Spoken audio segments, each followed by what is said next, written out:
Good morning, everybody. I'm Margaret Hinkle. I chair the Post Commission. Members of the public, we're grateful for your attending our meeting. And let me call the meeting to order at this point. First with the roll call of the commissioners, Commissioner Baker, Morning, present. Commissioner Bluestone, I'm here. Good morning. Commissioner Calderon, I'm here. Good morning. Commissioner Crispin, Morning, I am here. Commissioner Hall, Good morning, present. Commissioner Kazarosian, Good morning, present. Commissioner Luma, Good morning, present. and Commissioner Talley. Morning, present. Thank you. So we have a quorum. In fact, we have the attendance of all the commissioners. I would at this time entertain a motion for approval of the minutes of our March 20th meeting. Is there such a motion? So moved. Is there a second? Yeah. Second, Thank you. Commissioner Bluestone, Yes. Commissioner Calderon, Yes. Commissioner Crispin, Yes. Commissioner Hall, Yes. Commissioner Kazarosian, Yes. Commissioner Luma, Yes. and Commissioner Talley. yes. Thank you. That motion is carried. Moving on to the Executive Director report. Enrique, please. Thank you, Madam Chair, and good morning, commissioners and everybody in attendance. I'm going to share my screen in a minute to walk you through my report. Can everybody see? Can everybody see this? Thank you. So again, I'm going to be going through my reports. These will encompass the activities of the last month and some upcoming milestones. As a reminder to those in attendance, the Commission does not take public comment at its public meetings, but we ask members of the public and the press to reach us by using any of the resources on the screen. Our general mailbox, post-comments at mass.gov, our website, and our main number. Also, another reminder is that we take visits to our office only by appointment, other than those instances when there is an open hearing. So I will begin my report with a certification update, given the anticipated recertification of almost 8,000 individual officers. I will turn it over to Eric Revelo-Pradas, then who will provide you with a budget update, the results of the third quarter of fiscal year 25 and the fiscal year 26 budget development, given the timing that we find ourselves in. Eric will also close with a brief administrative update, and we can, of course, answer any questions or get any comments at any time during this report or after. So at the end of this fiscal year, June 30th, the certification of approximately 8,000 individuals is set to expire. This is the second time that most of these individual officers will be recertified by post. Commissioners will remember that everybody was grandfathered by statute in 2021, and the certification of the first batch of officers, those with last name A through H, expired on July 1 of 2022, and post certified all those individuals. And this is now the 3-year cycle that is concluding and is then upon us. As I have reported to you, we envision a streamlined process for these certifications, which essentially means that we verify, or consists that we verify that certain information that we are required to capture and maintain is indeed up to date. Given the total number of officers in the Commonwealth that fall within the scope of post, approximately 22,000 individuals, any 3-year cycle offers an opportunity to verify the records that we're required to maintain. I should mention, however, that we ask and expect that agencies update us with information on a regular basis, both information relative to the certification of officers, the rosters, individuals who have left the departments, etc., and the disciplinary information, information about complaints and discipline, as said in the regulations. But again, the 3-year review is an important occasion for Post and the agencies to really true up records and confirm that information has been properly submitted and is up to date. I will also mention that Post and MPTC share information regularly. In some instances, we have daily feeds that go that flow from the MPTC to Post. So this process really enables the MPTC to confirm and update certain information that they also need. I'm talking about assignments, job status, contact information, name changes, whatnot. In turn, we corroborate, among other things, in-service information from them, and that's also an important area of collaboration.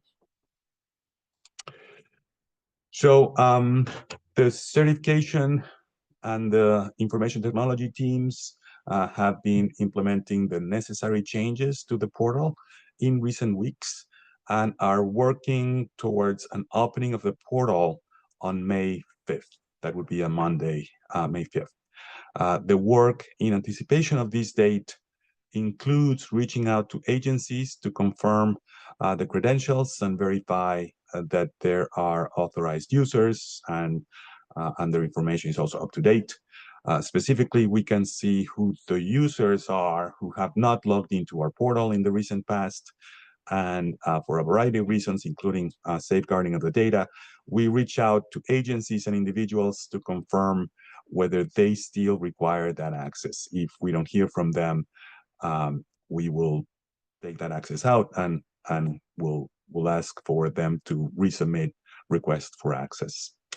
We have recently reached out to agency chiefs to explain the simplified process that I just outlined and the fact that we no longer will be accepting spreadsheets for the largest agencies like we did in the recent past. All information is to be submitted directly into the portal because, in essence, the process has been simplified significantly. I will further note that the process for individuals whose certification expires before July 1st, in other words, not any of the individuals that I just talked about, the 8,000 people, the process remains the same. And those are individuals who graduated from academies almost 3 years ago. These are because we started certifying individuals earlier than the July 1, 2022 date that I mentioned. So the process remained the same. The same is true for academy graduates and for anybody who is graduating from any academy as we speak. The old form of attestation remains the same. The certification of officers who have been previously certified is the only one that we're talking about in terms of that significant simplification. Finally, as I have updated you in the past, with this cycle, we will begin the implementation of a 3-year plus the birth month certification duration. This will begin our migration to a certification expiration date that will correspond with the first day of the month of the officer's birth date. So anybody who has a birth date after July will have 3 months, a 3-year plus the number of months that it takes to get to that birthday certification. And going forward, as we implement this, the certification of every officer will correspond to the month that they were born. In other words, we will be regularly interacting with agencies around certification going forward. So let me give you a preview of what we expect in terms of numbers. This chart summarizes the anticipated number of individuals that the team will be reviewing and processing. Again, these of course are preliminary figures. They will likely change for a variety of reasons. But for reference, 3 years ago, I reported to the Commission that the approximate total of officers with last names A through H that we certified was around 8,800 people. So if we were to add, and I'm sorry I didn't do it in this chart, but if you were to add the figures without the 225 individuals that have an SRO certification, these figures would amount to approximately 8,900 individuals. So it is fair to say that those numbers have generally remained steady. However, I will note that there are 686 individuals highlighted at the second to last row here who are slated to come off the certification list. These are currently unassociated officers, and I will explain more about them in the next slide. And for most of those unassociated officers, their certification will be marked as expired as of July 1, 2025. This is the first time that we will be marking certain certifications as expired and are for officers that are no longer employed by a police department. In other words, they may have resigned or retired, or they may have been terminated or resigned in lieu of discipline, or left the police department for any other reason and are not associated with another police department, hence the definition of unassociated officer. In addition to all these figures, the certification team will also be corroborating compliance with in-service training, and that means an additional 12,000 individuals. Those would be the incumbent officers with last names I through Z. In other words, the balance of everybody A through H. I should note that we're also corroborating the in-service training of all those 7,852 officers that we expect with last names A through H. So let me spend a few minutes discussing unassociated officers. Agencies are required to notify Post about changes in the job status of any officer. Other than transfers, our certification team will mark an officer as unassociated as soon as that information comes to Post. Sometimes, but not always, this is due to a disciplinary matter. Maybe somebody has been terminated or resigned in lieu of discipline. And it is an opportunity for the Division of Standards to monitor the situation, look at what other reports come their way, and decide whether to ask the Commission to open a preliminary inquiry and or seek the suspension of the certification if the circumstances merit so. I should emphasize that the group of unassociated officers does in fact include officers who resign and retire in good standing. And frankly, that's the majority of the number that I mentioned, that I showed you earlier. In those cases, and in instances when the Division of Standards sees no reason to suspend the certification of an officer, even on a disciplinary matter, the certification will remain valid until some future date. In other words, until the original certification expiration date. And this is why we find ourselves in this category of unassociated officers who will be who we will be designated, if we don't hear anything else, we will be designated as expired. So if an officer remains unassociated at the time of expiration and there is no prior action by the Division of Standards, like the suspension of a certification of an officer, the certification of those officers will be designated as expired. As previously presented to you, that information will remain in the public database for 3 more years. In this case, the name of an officer, the status as unassociated, and the certification marked as expired. Conversely, if an officer's certification was suspended, it will remain so until the Commission acts to lift that suspension or imposes discipline on the officer, regardless of whether the officer is unassociated and the original expiration date is passed. In other words, if there is something that the commission and the division has started, it will remain so until there's a decision. So as long as an officer is not suspended or has been decertified, a non-associated officer with an expired certification or an agency on his or her behalf may apply or reapply for certification. And the process for certification will be the same as it is for any new officer seeking recertification. For example, we will corroborate that the officer may not need additional training as per the MPTC's regulations if there has been a significant break in or a lengthy break in service. So let me give you, oh, no, this is, yeah. So this is an overview of the activities for the next few weeks in anticipation of the July deadline. As I mentioned, the portal will be open and ready to go with a new process on May 5th. However, agencies can already access the portal to confirm the roster of their individuals. This is functionality that we have had in the roster from the beginning, and we are reminding agency heads that they can already access that information. All information will be updated directly into the portal.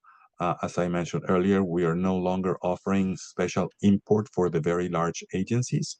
The team is also already processing updates to the chief information, including corroborating the attestations from their appointing authorities, etc. Again, this is something we have done in the past. We have sent a letter to the chiefs explaining this process that happened actually yesterday. And we also anticipate to do some virtual training in the first weeks in May, like we have done in previous years. Finally, as mentioned before, we will be conducting a systemic review on in-service training and marking individuals as conditionally certified if they are not in compliance with the in-service training as reported to the MPTC. We will allow them 90 days to complete such training at the point of recertification.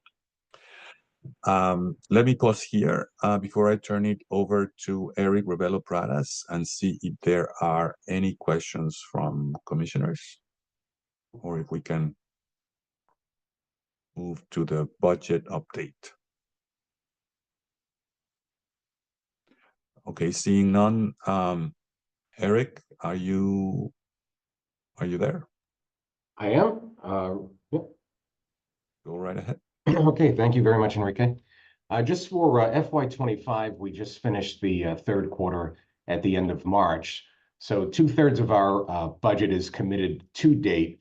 And this makes sense considering that we're 75% of our way through the fiscal year, and we are carrying some reversions. More detail is in the memo that was included in your packets. But we do continue to realize significant savings in payroll due to fluctuations in onboarding and hours. Again, no surprises here. And the savings offset the increased spending that we've had in office operations. For example, the security build out of the reception area, as well as the BI tool that we're using in information technology. Right now, we are still estimating reversions anywhere between $500,000 and $600,000. It could go higher than that, higher than the $600,000 figure. We are waiting for some IT commitments to come through over the next 30 days. And if those do materialize, then the number hopefully will be around $500,000 to $600,000, maybe even a little less, but it's hard to tell at this point. Next slide, please. We just finished also at the end of March, the testimony before Joint Ways and Means on the governor's FY26 budget. So Chair Hinkle, Treasurer Loomer, and Enrique had testified before the Joint Committee on Ways and Means. This was in Clinton. You'll recall that House One, or the governor's budget, has appropriated $9.49 million and, excuse me, I'm sorry, had appropriated $8.9 million. Our request was $9.49 million, so about $570,000 more. Not really a big gap, nothing for us to worry about. We do believe we can manage with this figure. But we still we still were in support of pushing for the higher number during testimony. I will point out, though, that the House Ways and Means did release their version of the budget yesterday afternoon, and the number they came up with was exactly the same as what the governor gave us. So we did not get an increased figure. But again, that's okay. We feel we can manage through this. If we don't get, I mean, slightly more, it would have been nice, but we do feel that we can manage for FY26. We also think, too, that a lot of this is due because we have had some reversions, which is not unsurprising for a brand new agency to spend less than what it's been given. It's very, very difficult to put together an annual budget when you have so many hirings that you have to do and so forth. So it's not surprising that they would cut us back just a little bit. But again, nothing I don't think that we need to worry about. The next step in the process is the House will debate their budget amendments the week after next. And then the Senate will then unveil their budget sometime in mid-May. Next slide, please. And just very brief on some administrative update, we did welcome a new employee, Heather Hall, who is the Deputy Director of Police Certification, and she had started the week before last. We have 2 positions that are currently posted right now, the Records Access Officer for the Legal Division, as well as the Data Analytics Manager for the IT Division. We also are expecting to have quite a few interns this summer, and that'll be for the Legal Division, Police Standards, as well as IT. And at this point, we are at 51 headcount, employee headcount, and we still are projecting 53 by June 30th. That's it. Thank you, Enrique. Thank you, Eric. I will just mention that congratulations to Alex Utz, our legal fellow, and George Boateng, our legal intern, on passing the bar. This news happened 2 days ago. It didn't make it to the actual packet, but congratulations to them. We're happy and proud for them. So I will stop my sharing here, commissioners, and again, see if there are any questions or comments about my report. I don't think I see any hands in the air. Thank you very much, Enrique and Eric, and those who have worked with you for those reports and all of the information that you provided to the public as well as to the commissioners. And I think with that, we move on to the Division of Standards semi-annual report. Matt Landry, please.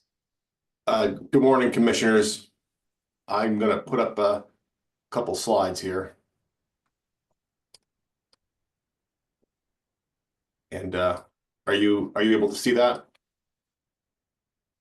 Not yet.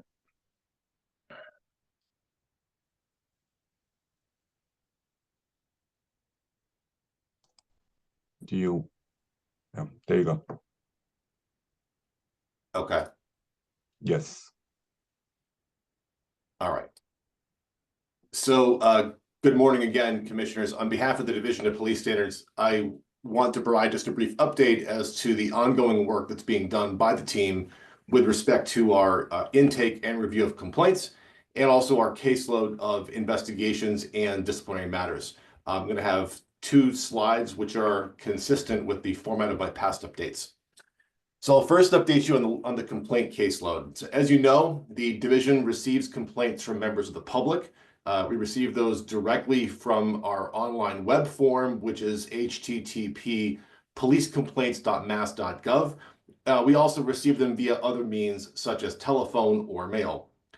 You can see on the screen that the division screened in a total of 359 unique complaints during the reporting period, covering the period October 1, 2024 through the end of last month, March 31, 2025.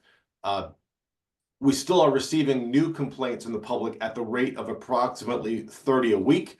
That's consistent roughly with the rate of my last update in the fall of 2024. However, that 359 number does not include complaints that were screened out or deemed to be duplicates or things like that. As I've said before, the Division of Police Standards carefully reviews each and every complaint, and every person who submits a complaint to us will receive an individual response from the division of some form. We also receive reports from law enforcement agencies as to complaints that the agencies receive from members of the public, as well as reports that the agencies have commenced internal affairs investigations of one matter or another.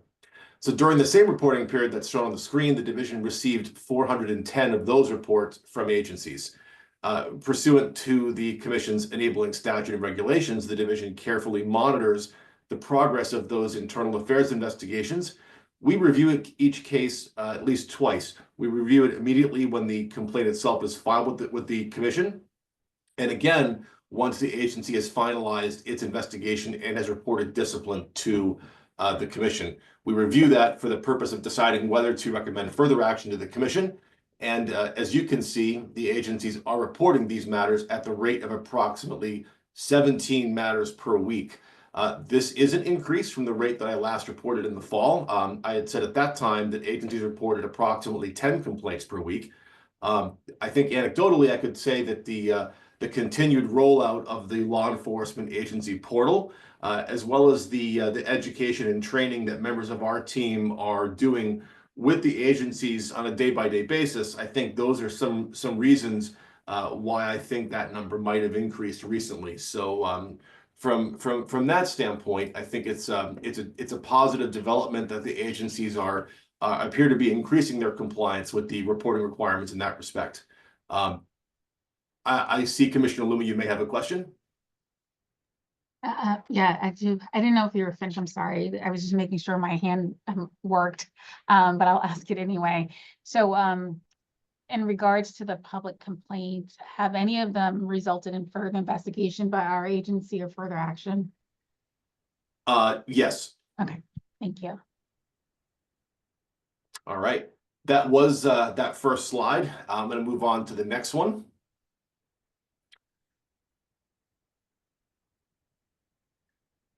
Since my last update last October, the Commission has closed, well, excuse me, we currently have a total of 84 cases under investigation as preliminary inquiries. So many of those are matters in which there's criminal proceedings that are ongoing, and that really means that the division is sort of monitoring the progress of those cases, and we're not actively investigating matters where there's a pending prosecution in a court somewhere. So that number includes that. So not every single one of these are under active investigation, but these are the open preliminary inquiries that are in some form of the investigative process. For reference, last October, I had said that there were 68 such matters. So our caseload is bigger than it was in the fall. As to the progress of our investigations, we've closed an additional 18 cases with recommendations for discipline for a total of 76. That number includes cases where the Commission has issued a final decision and those cases that are still somewhere in the public adjudicatory hearing process. We've also closed an additional 4 preliminary inquiries without discipline for a total of 15. And those final 2 numbers that you see on the screen simply reflect the numbers of officers whose certification has either been suspended by the Commission at this point or permanently revoked in the form of 43 separate decertification orders. And an update from last fall, an additional 13 individuals have been decertified by the Commission and placed onto the National Decertification Index from the last update in October. Unless there are any questions, that concludes my update. Thank you.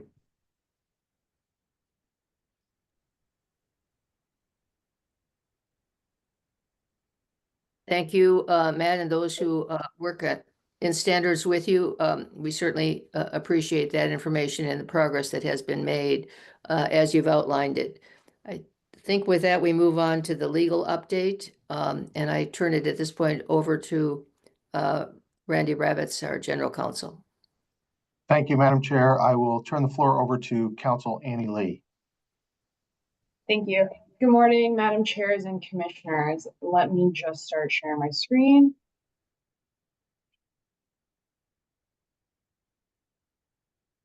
Now, apologies if there's any background noise is coming in, please let me know if that gets, if it's at any point difficult to hear me. So today I plan to provide for the commission two things. First is a quick follow-up to a question the commission raised during last month's meeting concerning the use of force standard. And then second is an initial overview of a draft standard concerning officer response procedures. I'll note for the commission, I'm not seeking any preliminary approval for either of these items, simply looking for your feedback and reactions. And so to the first item, which is related to the use of force, the commission last month flagged the use of status in the phrase age or developmental status. It was unclear if the phrase referred to developmental differences between adults and youths, or intellectual or developmental disabilities, or potentially both. We reached out to Strategies for Youth, which submitted the comment to the commission that advocated for the inclusion of age or developmental status in this critical thinking and de-escalation section of the standard.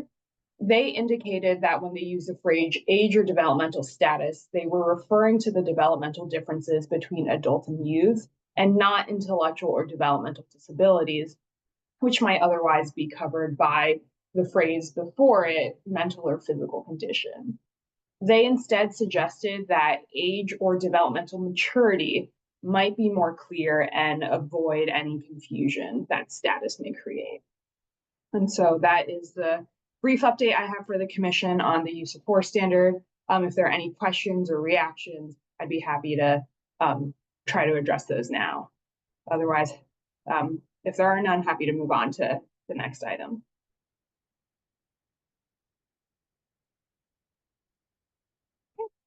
All right, moving on to the next item, which, as I said, was an initial overview of a draft standard concerning officer response procedures. As you'll recall, the commission is directed by Chapter 6E, Section 5B, to develop at least 8 agency certification standards, of which officer response procedures is one. Officer response procedures covers a broad range of topics. It covers all calls for service an agency may receive and an officer may be sent out to respond to, which could be matters as benign as a cat in a tree to matters as serious as a report of sexual assault. And so because the standard could potentially cover so much, I'd suggest to the commission that to keep the standard manageable, it may be beneficial to focus the standard on topics that, one, are the basis for historical inequities in policing, which is one of the reasons that the legislature created the Post Commission. And the second is topics for which best practices have recently evolved in order to help standardize those best practices across the Commonwealth. And so to identify those topics, I consulted a variety of resources, including but not limited to the resources that are listed on your screen here. These resources include materials from the federal government, law enforcement interest groups, reform-focused nonprofits, academics, state-led accreditation and certification programs, so other states that have to do this agency certification, local agencies in the Commonwealth, as well as public comments that the commission has received. The intent here was really to sort of cast a wide net to consult a broad range of perspectives and expertise to identify the topics that folks seem to agree are important for policing to address. And so those resources identified the following elements and topics for inclusion in a potential officer response procedure standard, a draft of which is in your packet. And so those key elements include, key principles, officer conduct, responding to reports involving vulnerable people, different response models, investigatory and traffic stops, critical incidents, motor vehicle pursuits, body-worn cameras, and vehicle recording systems and training. And so next, I'll sort of go through and unpack a little bit more of what those key elements might look like in a draft standard. And so starting with key principles. Because responses to calls for service are one of the primary ways that officers interact with the public, the draft standard suggests that an agency's officer response procedures policy should foreground 5 key principles, which are acting professionally and ethically, treating others with dignity and respect, acting impartially and avoiding the appearance of bias, not harassing or discriminating against others on the basis of bias, and acting in the best interest of the most vulnerable. As you'll recall, these are principles that come from the Officer Code of Conduct standard, which the commission preliminarily approved in December. And so the next element I'd like to cover for you here relates to officer conduct. And so again, because responses to calls for service are one of the primary ways that officers are interacting with the public, the draft standard suggests that officers should engage in certain behaviors when interacting with members of the public in order to increase transparency into what the police is doing, and thereby increasing trust between the police and the community they serve. And so that conduct includes explaining first what the officer is doing and why, and any applicable next steps, sort of explaining the decision-making process. This comes from a concept known as procedural justice. And the second is explaining how members of the public may follow up on raised concerns about or file a complaint about the agency, officer, and or the response. And this is again to further transparency and accountability consistent with post-mission. The next element I'd like to address is responding to vulnerable peoples. The resources consulted included a substantial amount of research and data that demonstrated that a quite large portion of calls for service tend to include vulnerable people who may require special care both from officers and the response officers provide. And so when I say vulnerable people, I mean people who are historically and disproportionately at risk of involvement with the criminal justice system, and people who, when involved with the criminal justice system, are historically and disproportionately likely to experience harm in that system. And so those people include, but are not limited to, individuals experiencing a medical, behavioral, mental health, or substance use crisis, individuals experiencing homelessness, individuals who are the alleged survivors of domestic violence, sexual assault, or human trafficking, youths, individuals with disabilities, individuals experiencing poverty, veterans, and individuals who are the alleged subject of hate crimes. And so recognizing that these people are at a higher risk of involvement with the criminal justice system, and when involved with that system, are at a higher risk of greater harm, the draft standard suggests that officers should take special care when responding to calls for service that involve such people, including by utilizing developmentally and age-appropriate, trauma-informed, racially equitable, and culturally relevant tactics. This may cause some deja vu for commissioners. This is language that comes from the commission's guidance on de-escalation tactics with respect to youth. Special considerations can also include considering whether the use of force, the use of restraints, the administration of sedatives and pharmacological agents by officers is appropriate, can also involve considering whether there are any appropriate alternatives to arrest, incarceration, or hospitalization, such as diversion referrals and connections to support services may be appropriate instead of more traditional law enforcement response. Also includes providing an appropriate and timely medical response if needed, and then complying with laws that concern vulnerable people, because a lot has already been done to try to address that. And so when one such law that I'm referring to here is General Laws Chapter 47, Section 97B, which requires every agency in the Commonwealth to have a rape reporting and prosecution unit, and for that unit to provide officers who respond to reports alleging rape to respond with a standardized rape kit that includes, among other things, information that's prepared by the Commissioner of Public Health about emergency contraception. So the next element related to responding to vulnerable peoples is concerns different response models. And I believe there is a question. I'm sorry, I'm not seeing it on my screen.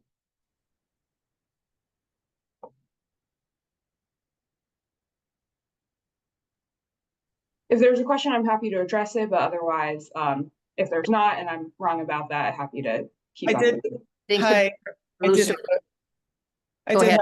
have a quick question. You know, I think with this list of vulnerable people, it can become such an extensive list that you start to wonder, you know, who's not included in that, because I think just in general, people who come into contact with law enforcement maybe largely in those categories that are listed, but I'm just wondering why LGBTQ plus people are not listed in that group of individuals. Thank you for that question, Commissioner Bluestone.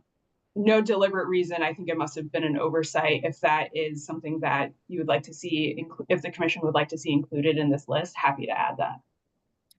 I would just advocate that that's a group that certainly reports a lot of vulnerability and perceived mistreatment by law enforcement. Absolutely, Commissioner Bluestone.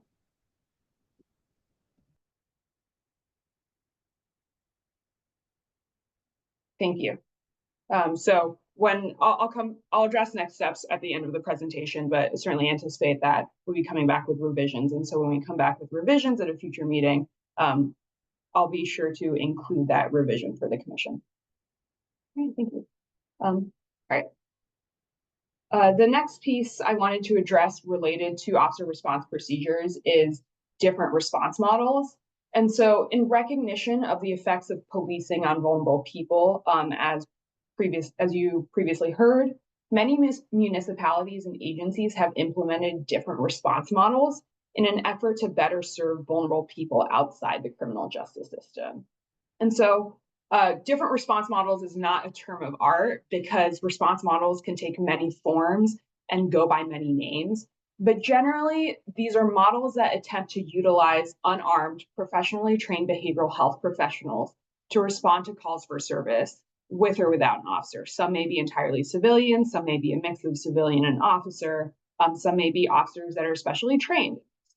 And so these response models can, as I said, go by many names. Some are called a co-response model, some are called an alternative response, some are peer response, and some are crisis intervention teams. And so there's no kind of uniformity for which different response agencies and municipalities are choosing to use. There are, advantages to all sorts of different models. And I think this is an area in which law enforcement is really starting to explore more as a developing best practice.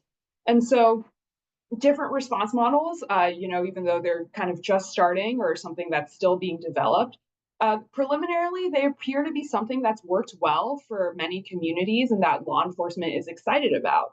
As I heard when I attended the IACP's annual conference in October, there were many panels on this topic. But again, not every agency has utilized or even has access to a different response model, in part because this is something that's developing, but largely in part because of funding constraints. And so the draft standard says that, where an agency has a different response model, whether that's in-house or it has access to one, because some smaller communities may have banded together regionally for a different response model and they share among the different agencies, that agency should have a sub-policy or provision that specifies when and how a response model will be used, particularly with respect to vulnerable people. And so the next piece I want to address for the commission relates to investigatory and traffic stops. In addition to responding to calls for service, investigatory and traffic stops are another significant way that officers interact with members of the public. There is, however, a perception that these stops are used as a means of racial profiling. These perceptions, whether unfounded or founded, have the potential to erode public trust in officers and policing. And so to combat these perceptions, the draft standards suggest that agencies should have a sub-policy or provision that limits traffic and investigatory stops to circumstances in which they promote public safety and do not unnecessarily harm police-community relations. And so some of the resources consulted suggested that this balance between protecting public safety and not needlessly harming community relations can be achieved when three things are met. When first, officers are required to have reasonable articulable suspicion, which is already required by constitutional law, that is not based solely on an individual's protected characteristic before initiating a stop. And Chair Hinkle, I see that you have a question. Yes, it has to do with your phrasing of reasonable articulable suspicion. Where does the adjective articulable come from? You just mentioned something constitutional, but I'm unaware of that. Yes, so the reasonable suspicion standard comes from the Supreme Court in the Terry case. These are investigatory stops are also known as Terry stops. These are the stops that lead to stop and frisk. I believe articulable and Randy, I might need you to pitch in here, is how the Massachusetts courts have further further elaborated on the standard required for a Terry stop. But what is the difference between reasonable suspicion and reasonable articulable suspicion? I guess that's my question, perhaps inartfully phrased. No, not at all, Chair Engel. I believe the articulable phrase essentially, like an officer needs to be able to explain, to justify, not only to the person that they're stopping, but also to the agency later, why they conducted a stop, right? It's one thing to have reasonable suspicion, but it's another thing to be able to document and report that to ensure that the stop was properly conducted. Thank you. Thank you. The next step to sort of achieving this balance between public safety and not needlessly harming community relations is limiting the duration and scope of a stop to confirming or dispelling the reasonable suspicion the stop was based on, and limiting consent searches to situations where an officer has reasonable articulable suspicion and believe they will find evidence of the offense the stop is based on. And so in essence, the standard tries to achieve the balance by saying officers can conduct these stops when they have the constitutionally required reasonable articulable suspicion, which is separate from someone's protected characteristics. When they have the suspicion that a criminal offense has, is, or will occur, but those stops, when they are conducted, shouldn't turn into fishing expeditions that end up needlessly harassing a person who's been stopped. And so the next part of the standard I'd like to address is critical incidents. Critical incidents are thankfully relatively rare. Commissioner Calderoni? Thanks, Annie. Can we go back to that screen for 1 second for what you were just? Absolutely. Oh, sorry, wrong one. I'm thinking that I just missed something. Just on the last quick conversation, limiting Yes. limiting the amount of time spent on the stop. I forget how you phrased it. I'm sorry. You went too quickly for me to digest it. Isn't that what officers already do now? I mean, So I know we're trying to limit a fishing expedition, and I know that the current laws actually are pretty articulate on I guess case law that has come up on what is too long on a car stop, but doesn't every officer endeavor to do that now?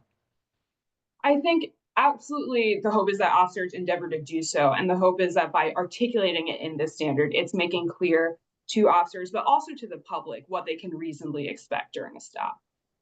So when we say limit the time, are we attempting to put a time or a threshold time on what a reasonable stop No, not setting a bright line, because there are a lot of factors in play, that we can't reasonably foresee that an officer will have to sort of think about when conducting a stop, as you're very well aware.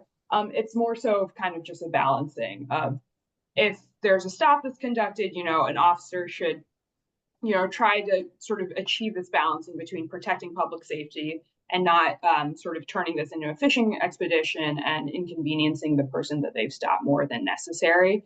And so if while during the course of the stop, the officer develops reasonable suspicion that another criminal offense has, or will occur, that would be an acceptable basis to continue the length of a search or a stop. But in the absence of a separate reasonable articulable suspicion of another criminal offense, to try to, keep the stop to the scope of confirming or dispelling the reasonable suspicion the stop was originally based on.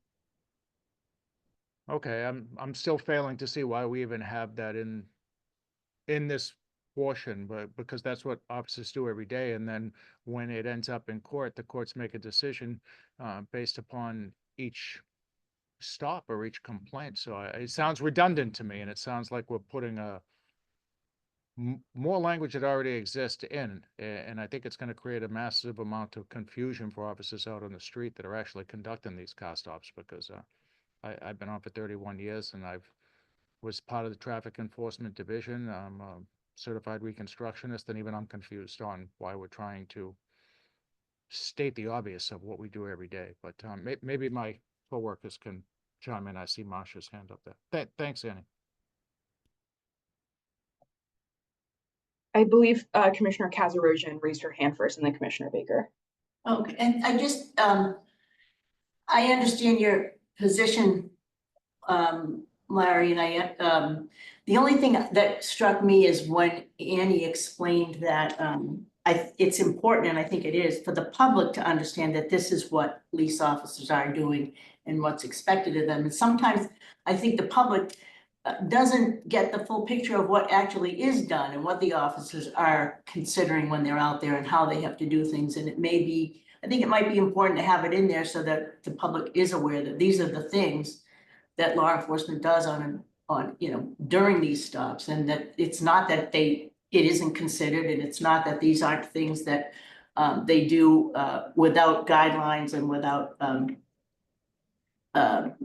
some kind of limitations in their own mind. It's not that they're doing this willy-nilly. I think it helps the public understand what they're doing, in my opinion, anyway. I think that's important. I appreciate that, Masha. That's why I'm somewhat confused, because the word on the screen, limiting the duration and scope of the stop, it sounds like what we're attempting to tell the public is that the Post Commission is now going to make recommendations or pay attention to car stops, and that we're going to weigh in on our opinion on what limitation or time frame should be used. If it's purely informational to tell the general public everything that Annie stated that police officers should be doing, not conducting fishing expeditions, not just stopping people willy-nilly. I agree with all of that. I'm very concerned and somewhat confused, as you can tell, on that word limiting. It sounds like the commission later on, if not now, is going to attempt to define what time frame is limited or too long, and that's what's concerning to me. I appreciate any help at all that anybody will give me on it.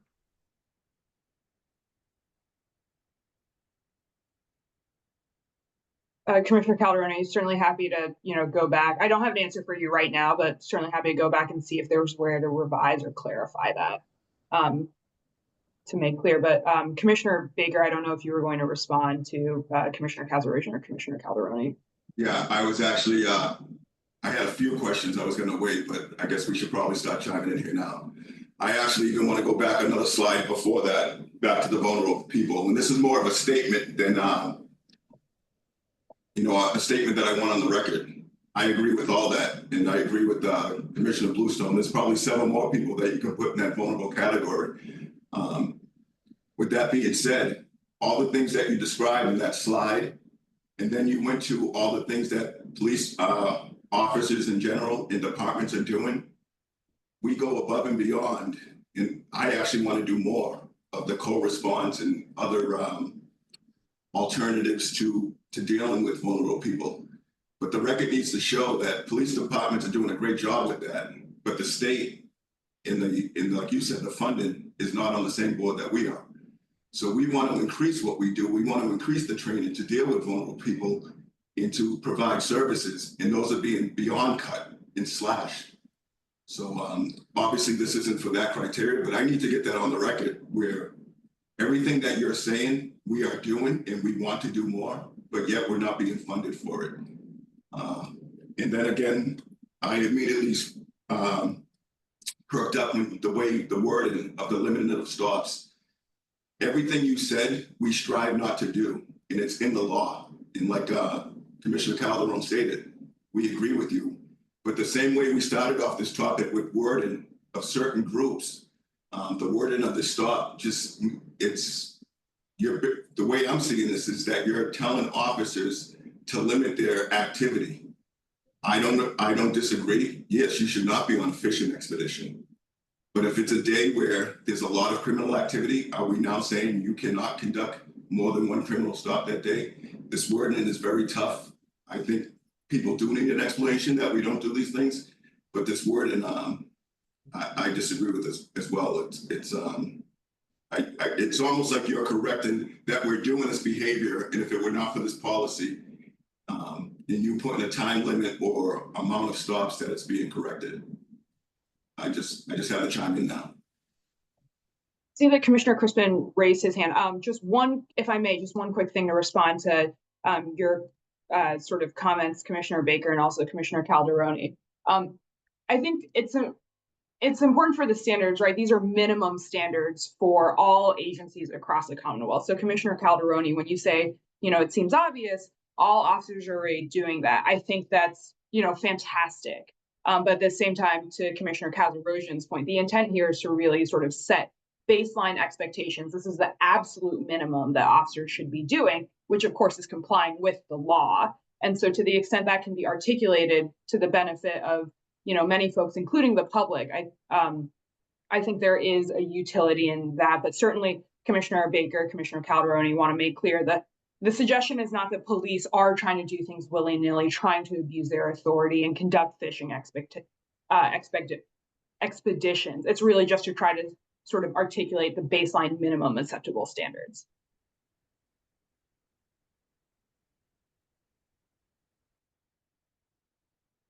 Commissioner Crispin, you've had your hand up for a little bit.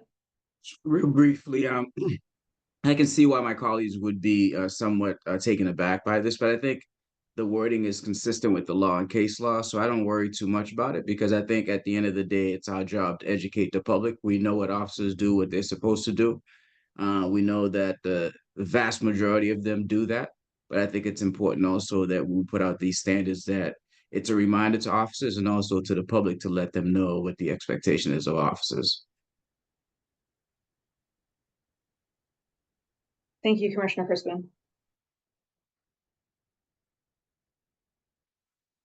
Happy to continue this discussion, but if folks are set for now, happy to move on to the next element of the officer response procedure standard. Okay.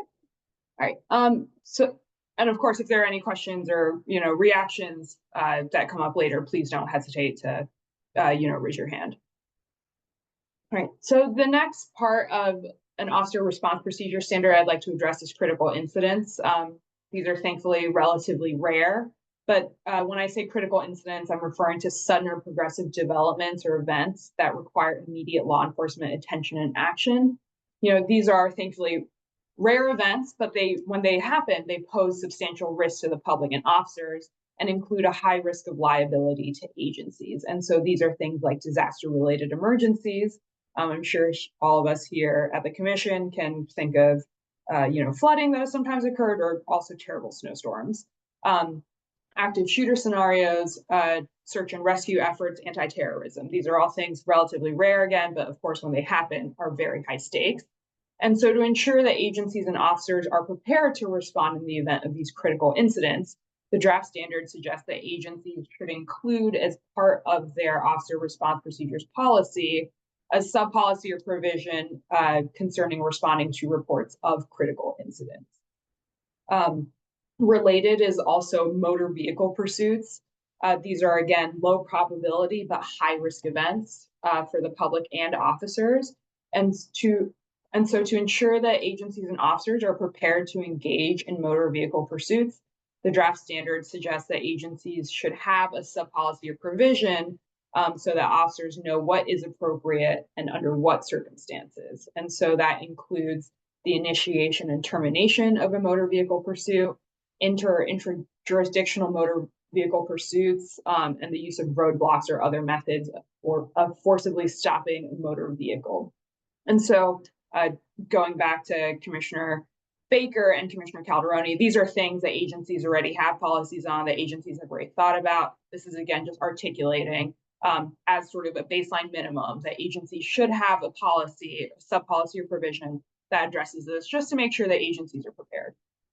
And so to the extent that agencies are already doing that, absolutely fantastic. And so the next element I'd like to turn to is related to body-worn cameras and vehicle recording systems. Commissioner Bluestone.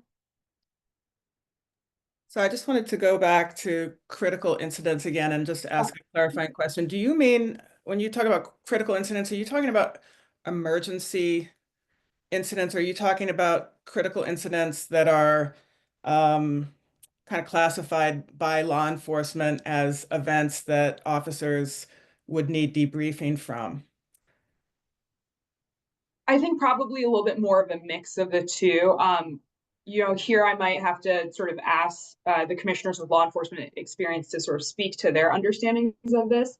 but as I understand it from the literature, it means sort of these unexpected events, not necessarily not emergencies in like the way that, you know, emergencies occur every day, but like capital E emergency situations that you don't typically expect to happen, that require immediate law enforcement attention and action.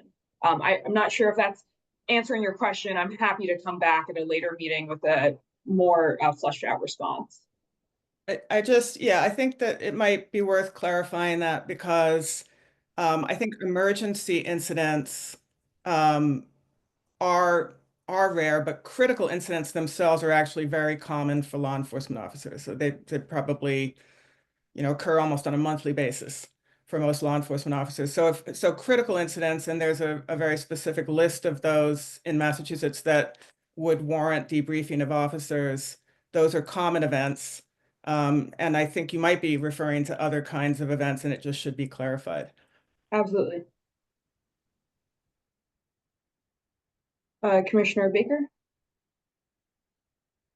Yeah, I was just gonna respond to Commissioner Bluestone. Yeah, that term critical incident could mean so many things, and you said on a monthly basis. There's critical incidents that happen on a daily basis. If an officer goes to a child's death today, that's a critical incident for that officer. That officer is gonna need, you know, like a debrief, not only the officer, but the other officers that responded, the dispatcher and things like that. To that matter, a critical incident could mean an active shooter. Critical incident could be a natural disaster. So that term, you know, is very broad. It could mean several different things. Commissioner Calderoni? Thank you, Annie. I'm going to back both commissioners up. Right now, as we speak, when we say that critical incidents are different for every officer and they happen every day. Right now, moments ago here in Boston, we had an officer respond for someone being attacked by a dog, and the dog turned on the officer, and unfortunately the officer had to utilize his department weapon. I have nothing more to share at the moment other than that these incidents happen at the most unexpected time and can happen anywhere for any officer, and the level of what is critical and what is not really is defined by how it affects the mental status and well-being of the officer. So I appreciate what everybody's saying. And so, Commissioner Baker, a question for you. So for what would be a better term, you know, setting aside, you know, critical may have a personal element to it. What would be a better term to capture these sort of how critical incidents has been defined here to encapsulate, to, you know, make it clear that we're referring to things like, you know, natural disasters, active shooter scenarios, search and rescue, that the like. Well, I'm going to do what I always do. Let me get a moment to think on it, and let me ask others, because I when you put that critical, I think we just kind of described you're opening up a, you know, a whole case of scenarios. But if we want to drill down to these scenarios, I think we could do that. But just give me some time to ask others and just do a little thinking on it. But I think it definitely is just another moment where we could probably use some other wording. Absolutely. Thank you, Commissioner Baker. I see a lot of hands up. Sorry, I don't have the order. I saw Commissioner Luma first. I'm not sure who was next after. Yeah, it sounds like some of the incidents you're talking about are incidents that require a coordinated multi-agency response in many sense. So I don't know if there's a way to identify some of those things. When I think about active shooters or the ones that you've listed, it just requires a more coordinated response than in one or two individual officers. So I don't know if there's a way to identify that scale of incident. But I agree with everybody else. It just needs to be more clearly defined. Thank you, Commissioner Luma. I'm sorry, I apologize. I'm not sure who is next, Commissioner Calderoni or Commissioner Kazarosian. I think Commissioner Calderoni was next. But I was just going to say you were, but I'm quick actually. Maybe if we take a different approach, I would agree with Chief Baker that, hey, let's wait and think on it. But maybe a different approach is just take out the examples.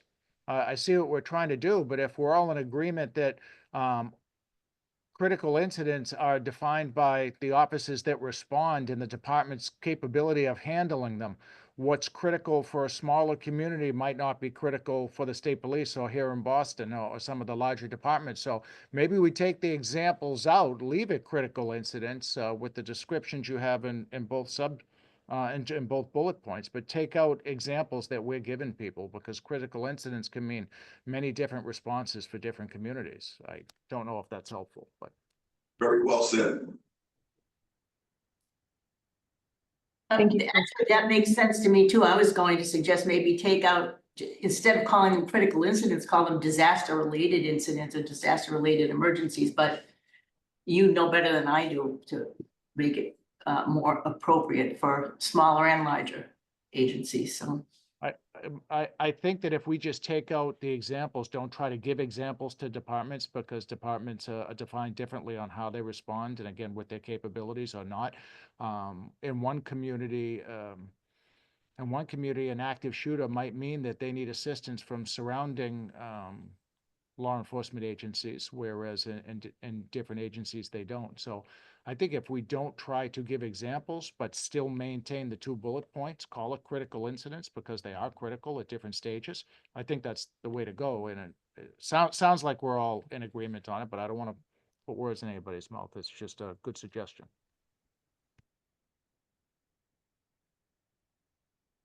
Thank you, Commissioner Calderon. We can absolutely do that.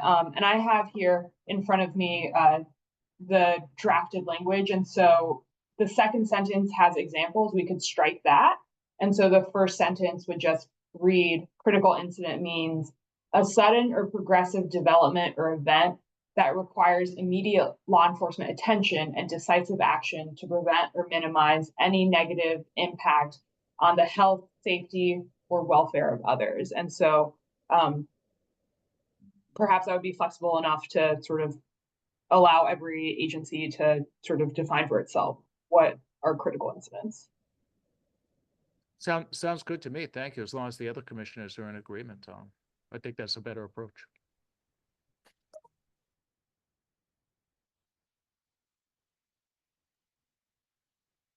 Thank you very much, Commissioner Calderon. Commissioner Abuso? It's just a little slow to the uptake here. And I'm not exactly sure where we're going with this, but I would just suggest that as we develop this concept, that we keep in mind that the response here is both an officer-related response and also a supportive response for the officer.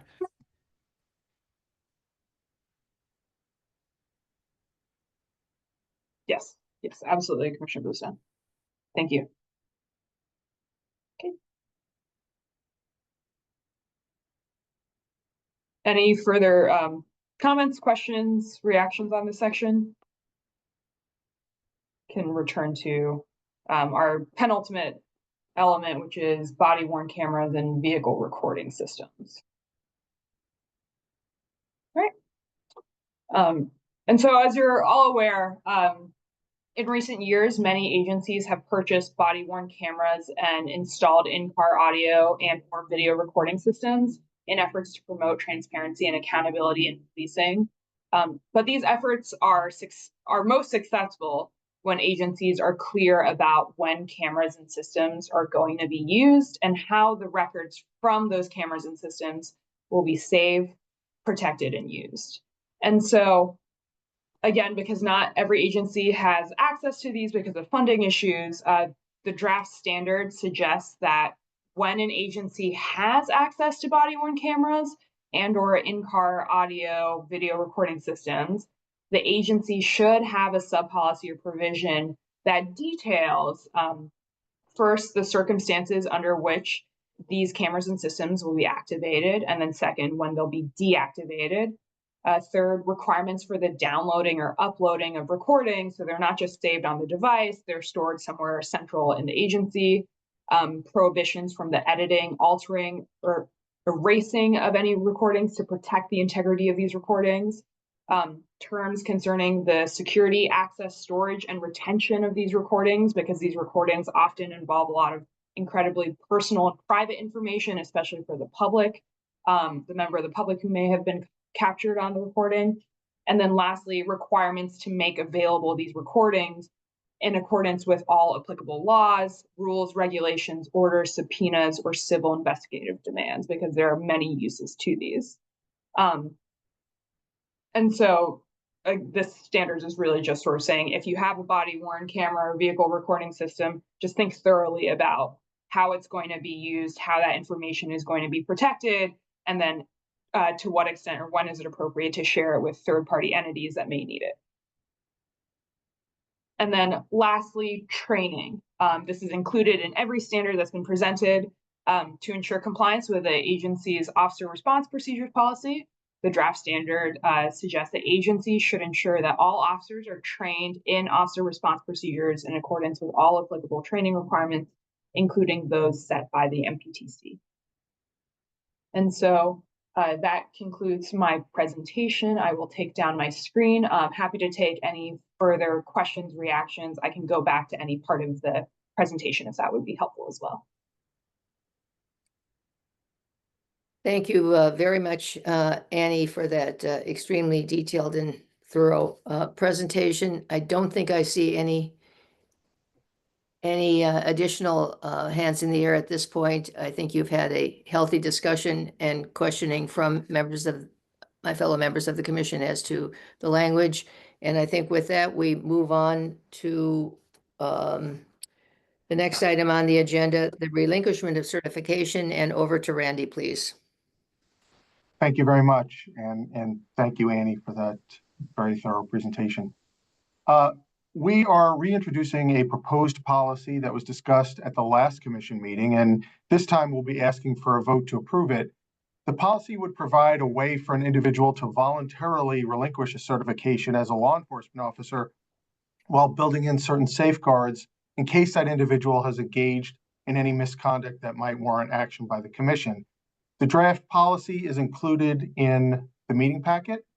But to summarize, as discussed at the last meeting, it would first provide for an individual to submit an application for relinquishment on a form that calls attention to the terms of the policy and requires the applicant to provide details regarding criminal matters and significant civil and administrative agency matters in their background, also to agree to the terms of the policy and to attest to that the information that they provided is provided under the pains and penalties of perjury. Then when the executive director or a designee receives a sufficient application, that person would provide it to all staff divisions and afford them the opportunity to raise any issues, would also review the same type of information called for by the application. And that's the one area where the policy before you now differs from the one last time. And I foreshadowed this at the last meeting that is now adjusted to just cross-reference the earlier part so that the information that's submitted is the same as the information that's reviewed. But in addition, the executive director or the designee would also review information in our agency's possession, including information on disciplinary proceedings, entries in the National Decertification Index, and in our own databases, and would then post the application on the commission website and invite comment. That person, the executive director or the designee, would then provide the chair with the application and other relevant information, as well as recommendations on whether the commission should grant the application, and if so, whether any additional conditions should be attached. And those questions would be put before the commission at a meeting, and the commission could either grant the application without conditions, grant it with additional conditions, or deny the application. But if the commission is inclined to add additional conditions, the applicant would be given the opportunity to withdraw the application beforehand. Now, as far as the terms and conditions of the policy that the applicant would be agreeing to, they include these. On relinquishment, the applicant could no longer be appointed or employed as a law enforcement officer or execute arrest or perform police duties and functions in any manner. But as to any conduct that occurred when the applicant was certified or employed as a law enforcement officer, or that occurred as part of the application process, the commission could still take disciplinary action and could still submit information to the National Decertification Index. And whether the individual's information remains in the public database would continue to be governed by other policies that have been previously adopted by the commission for that purpose. We did not receive any comments on the policy since the last meeting. I'd be happy to entertain any questions if the chair would like me to do so. And otherwise, we would ask for a vote to adopt the policy.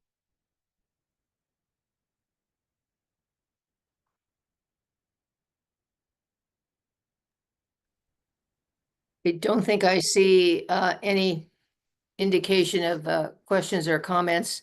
So I would entertain a motion to adopt the policy that's just been described by our general counsel. Is there such a motion? Yes, so I move. Is there a second? Second, Any additional comments? If not, Commissioner Baker, Yes. Mr. Bluestone, Yes. Mr. Calderon, Yes. Commissioner Crispin, Yes. Commissioner Hall, Yes. Commissioner Kazarosian, Yes, Mr. Luma, yes. Commissioner Tally. Yes. And I'm also a yes, so that's unanimously carried.